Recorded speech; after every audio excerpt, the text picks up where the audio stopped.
तो चलिए students start करते हैं डस्ट ऑफ स्नो। जैसा कि आप देख रहे हैं कि इस पोएम को लिखने वाले कौन हैं? Robert Frost. आप नीचे की ओर देखिए, रॉबर्ट फ्रॉस्ट ने इसको लिखा है। तो सबसे पहले हम रॉबर्ट फ्रॉस्ट के बारे में कुछ जानकारी को हासिल कर लेते हैं। जैसे कि आप देख रहे हैं कि ये हेमलॉक ट्री है, इसमें बात बताएंगे, है ना। और ये है आपका रॉबर्ट फ्रॉस्ट, है ना।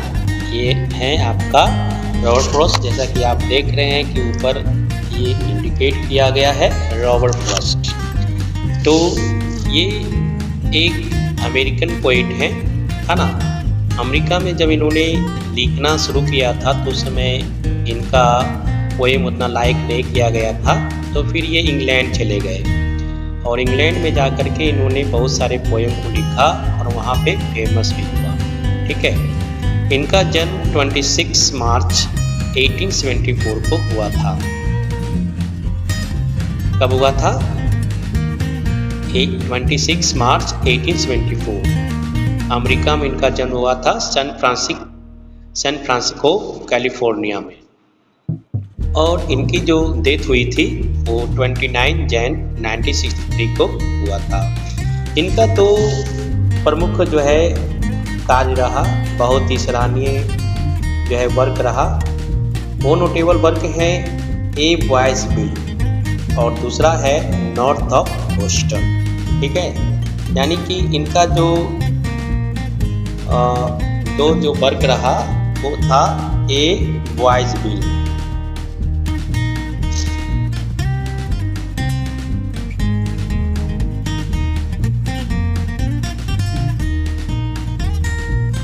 ये ए बॉयज बिल था और दूसरा था नॉर्थ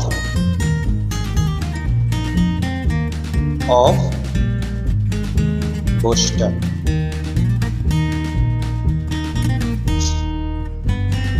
तो ये दो जो नोटेबल वर्क रहा बहुत ही सराहनीय रहा, जिसके कारण जो है इनका इंग्लैंड और अमेरिका में दोनों जगह सराहनीय प्रशंसा किया गया।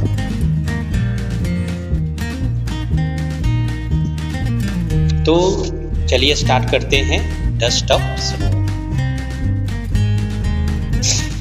जैसा कि इस पोएम से ही पता चल रहा है कि डस्ट ऑफ स्नो का मतलब क्या होता है। डस्ट ऑफ स्नो, डस्ट मतलब पाउडरी सब्सटेंस होता है, चूर्ण होता है, बुरादा जिसको कह सकते हैं, है ना। तो यानी कि बर्फ का चूर्ण कह सकते हैं या बर्फ का बुरादा कह सकते हैं, जिसका मतलब होता है डस्ट ऑफ स्नो। यहाँ पे पोएट कहते हैं कि the way a crow Shuk down on me. यहाँ पर क्या देखते हैं कि वे मिस क्या होता है? वे मिस होता है रास्ता। वे मिस क्या होता है? रास्ता।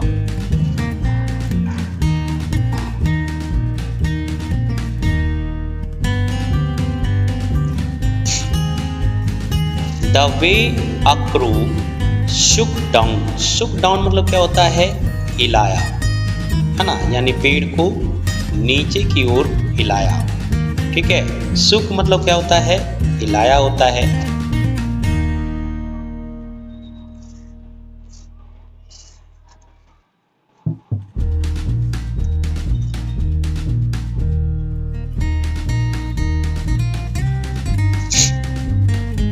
तो यहाँ पे पोएट कह रहे हैं the way a crow Shuk down on me the dust of snow from hemlock tree.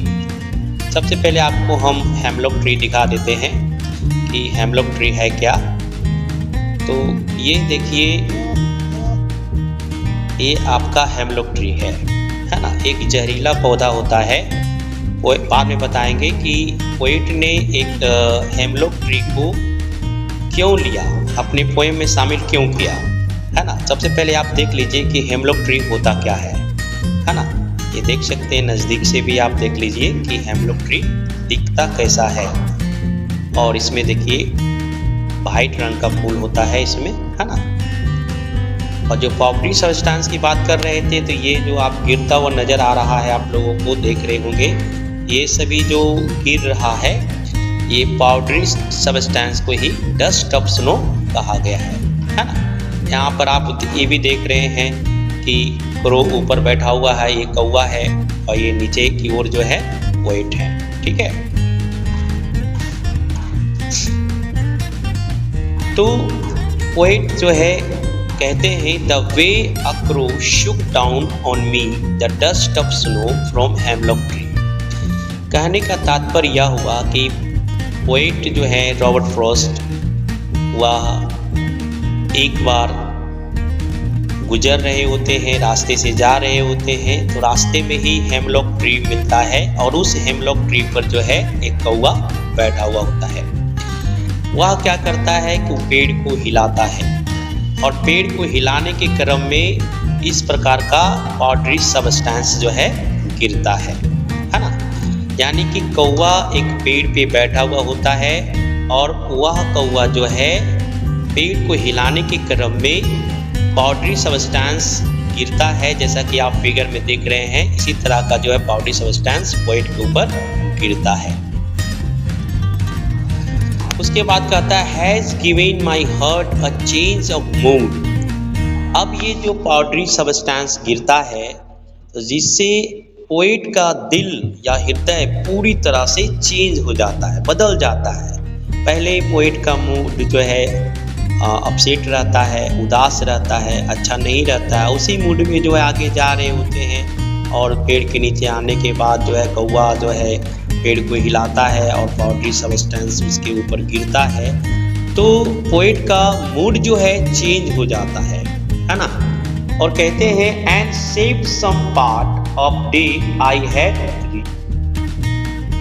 तो पोएट कहते हैं कि मेरे जो अब जो दिन बचे हैं उसे मैंने बचा लिया, शेप कर लिया, क्योंकि अब इससे पहले हम पछता कर जी रहे थे, दुखी होकर जी रहे थे, मूड ऑफ हो जाता था। क्योंकि रीड का मतलब क्या होता है? पछताया।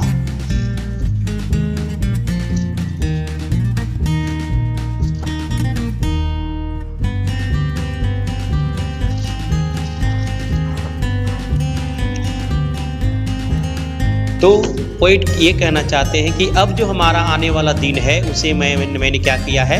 बचा लिया है, सेव कर लिया है। क्योंकि जब यहाँ पर हम देखते हैं कि यहाँ पर दो निगेटिव चीज़ का प्रयोग किया गया है ना। सबसे पहला आप देख सकते हैं कि ये क्रो है। क्रो क्या है? क्रो को लोग जो है निगेटिव मानते हैं, अच्छा नहीं मानते हैं, शुभ नहीं मानते हैं। और दूसरा इसमें जो है हेमलॉक ट्री है, जिसको भी लोग शुभ नहीं मानते, क्योंकि एक जहरीला पौधा होता है और एक काला पक्षी होता है, उसका आवाज़ भी भद्दा होता है, कर्कश होता है। तो ये दोनों चीज़ का प्रयोग पोएट ने क्यों किया? पोएट ने इसलिए किया ताकि वे लोगों को ये संदेश देना चाहते हैं कि चाहे कोई भी जीव जंतु, चाहे उसे हम निगेटिव ही क्यों ना मानते हो, उससे भी हमें सीख लेनी चाहिए। अर्थात निगेटिव वस्तु भी हमें ज्ञान देने का कार्य करता है। शायद इसीलिए पोएट रॉबर्ट फ्रॉस्ट जो है एक कौवे का एग्जाम्पल लिया, हेमलॉक ट्री का लिया। दोनों जो है निगेटिव माने जाते हैं, समाज में निगेटिव दृष्टि से देखा जाता है। फिर भी रॉबर्ट फ्रॉस्ट ने इन दोनों को अपने पोएम में शामिल कर याद जताने की कोशिश किया है, या बताने की कोशिश किया है कि हमें निगेटिव वस्तुओं से भी कुछ सीखना चाहिए। क्योंकि पोएट रॉबर्ट फ्रॉस्ट कहते हैं कि मैंने अब जो मेरे जो दिन बचा हुआ है उसे मैं सेव कर लिया हूँ। अब मैं पछता कर नहीं जीऊँगा, दुखी होकर नहीं जीऊँगा, बल्कि हंसी खुशी जीऊँगा। जिस प्रकार से कौवा मस्त मौला होकर के इस ठंडे समय में भी हेमलॉक ट्री पर बैठा है और पेड़ को हिला सकता है, तो मैं तो मनुष्य हूँ, मैं क्यों दुखी हूँ और मैं क्यों दुखी होकर अपने जीवन को बिताऊँ। तो इस पोएम से हमें ये सीख मिलती है कि हमें हर हालात में खुश रहना चाहिए और हर चीज़ से, चाहे वह निगेटिव ही वस्तु क्यों ना हो, उससे भी हमें सीख लेनी चाहिए। तो ये था आपका डस्ट ऑफ स्नो। और ये पोएम आपको कैसा लगा आप हमें कमेंट बॉक्स में लिख कर ज़रूर बताएंगे।